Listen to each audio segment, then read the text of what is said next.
इंसानों के जीवन में प्यार एक अहम चीज बन गया है, सिर्फ इसलिए क्योंकि इंसानी भावनाएं इंसान होने का एक मजबूत पहलू है।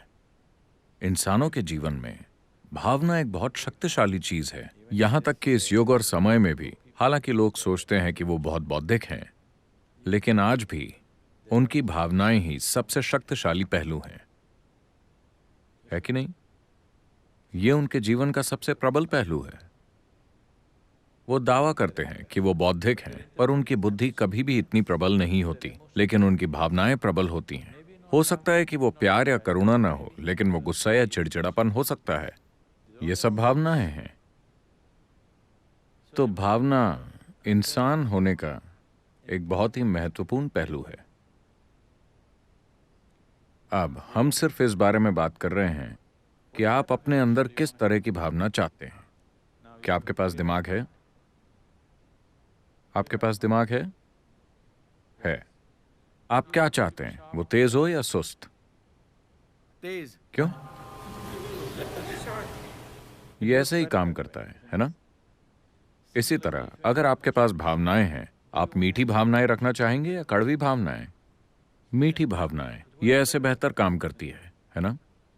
तो प्यार का बस यही मतलब है, आपने अपनी भावनाओं में मिठास भर दी है। अब मैं बिना भावनाओं के प्यार करना चाहता हूं। ये बहुत ही यूरोपियन आइडिया है।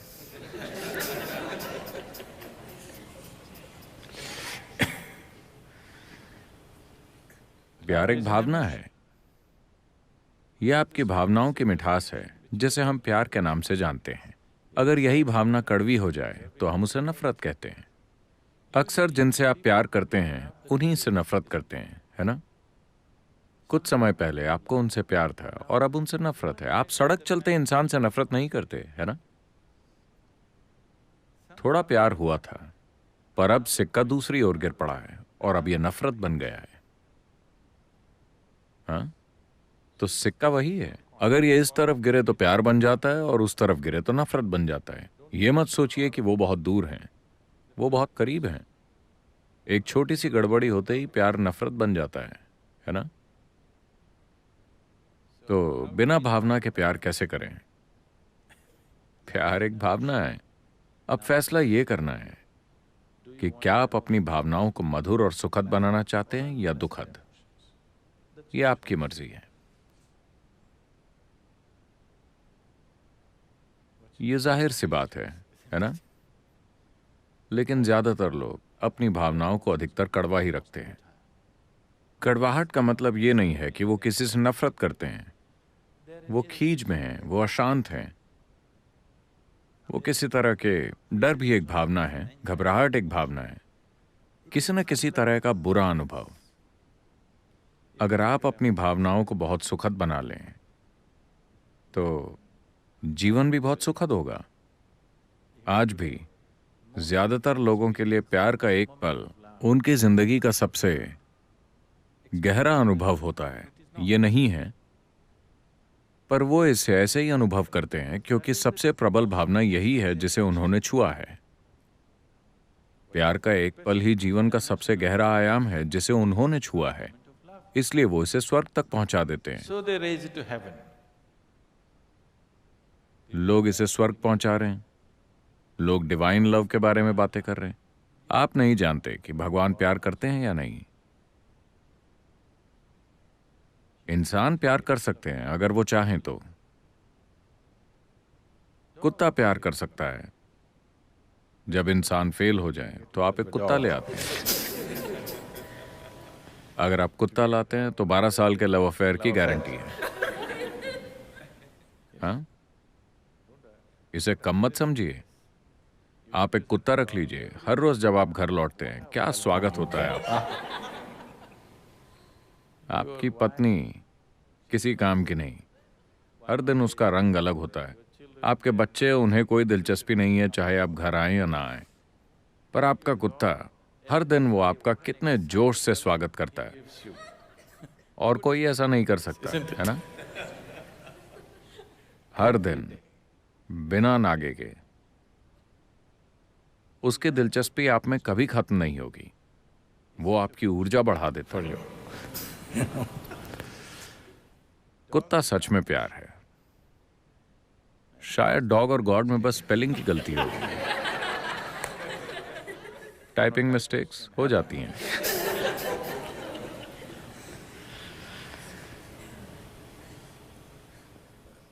अब अगर आपने खुद को इस तरह बना लिया है कि आपके आसपास का कोई भी व्यक्ति आपको प्यार नहीं कर सकता, तो आपके पास एक ही सहारा बचता है। कोई वहां से आपसे लॉन्ग डिस्टेंस प्यार करे। ये जीने का दुर्भाग्यपूर्ण तरीका है। भगवान आपसे प्यार करते हैं, ये जीने का सबसे दुर्भाग्यपूर्ण तरीका है। यानी कि आपने खुद को ऐसा बना लिया है कि कोई भी आपको देखना तक नहीं चाहता। अगर लोग खुद को आपसे प्यार करने से ना रोक पाएं, तो ये होने का एक अच्छा तरीका है ना? शायद आप महान ना हो, कम से कम शायद आप क्यूट हैं। हाँ?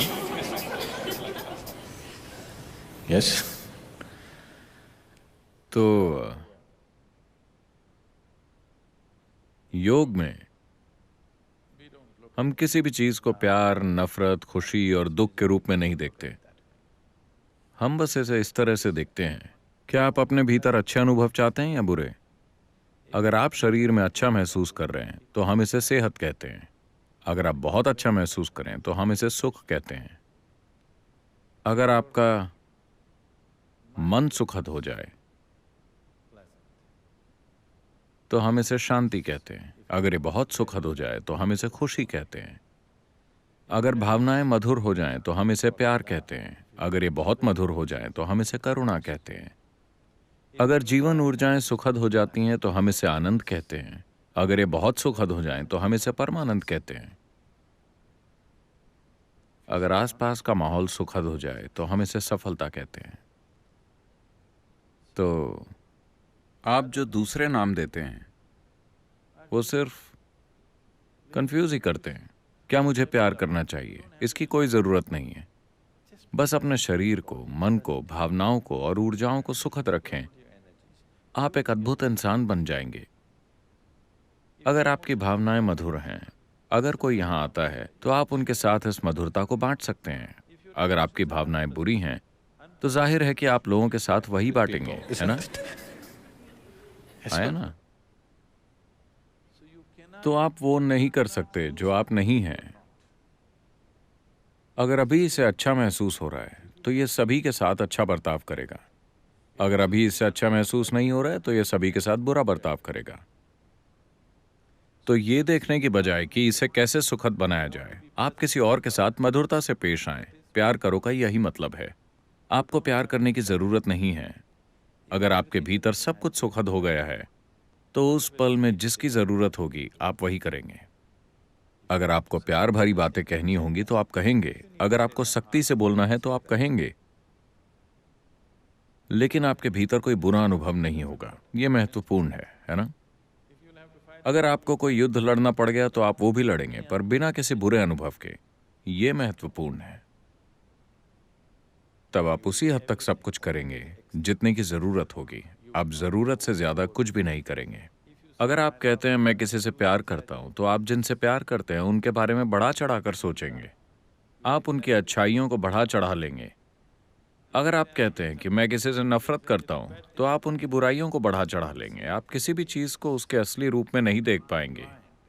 लोग जिन चीजों से प्यार करते हैं उनके लिए अंधे हो जाते हैं, है ना? वो अपनी सारी समझ गंवा देंगे। अगर वो नफरत करते हैं तो भी वो समझ गंवा देंगे। चाहे आप पसंद करें या नापसंद करें, आप समझ गंवा देंगे।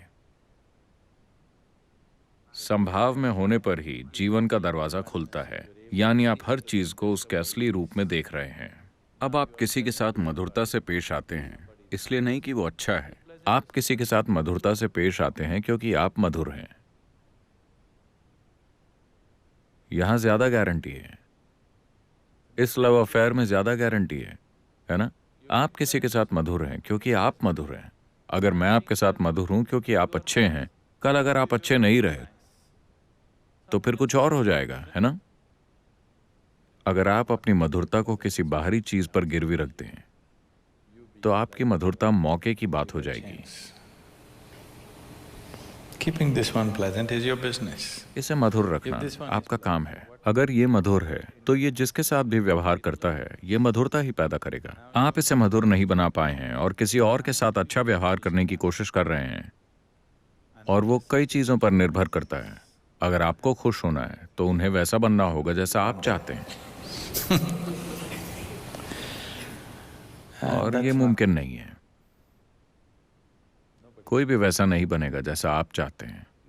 आप ऐसे एक भी इंसान के साथ नहीं कर पाए हैं, है ना?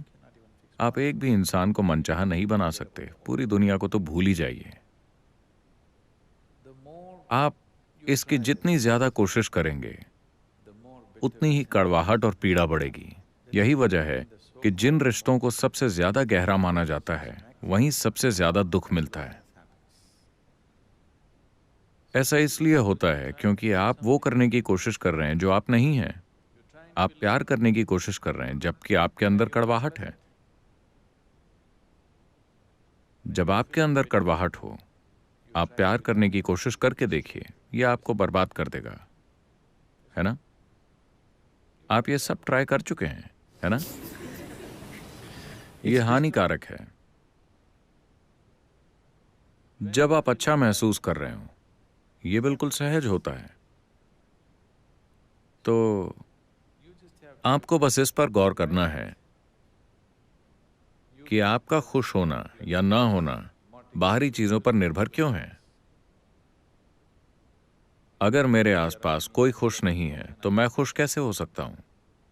खासकर अगर आपके आसपास के सभी लोग दुखी हैं तो ये और भी ज्यादा महत्वपूर्ण है कि आप खुश रहें, है ना? अगर आपके आसपास के सभी लोग बेतरतीब हैं, क्या यह जरूरी नहीं कि आप खुश रहें? अगर आसपास के सभी लोग बीमार हैं तो क्या यह महत्वपूर्ण नहीं है कि आप स्वस्थ रहें? अगर आप उनकी देखभाल करना चाहते हैं तो भी क्या इस बात का कोई तुक बनता है कि सब बीमार हैं तो मैं भी बीमार पड़ जाता हूं? इसके पीछे क्या तुक है? तो अगर आपके आसपास के लोग खुश नहीं हैं तो ये और भी ज्यादा महत्वपूर्ण हो जाता है कि आप खुश हों।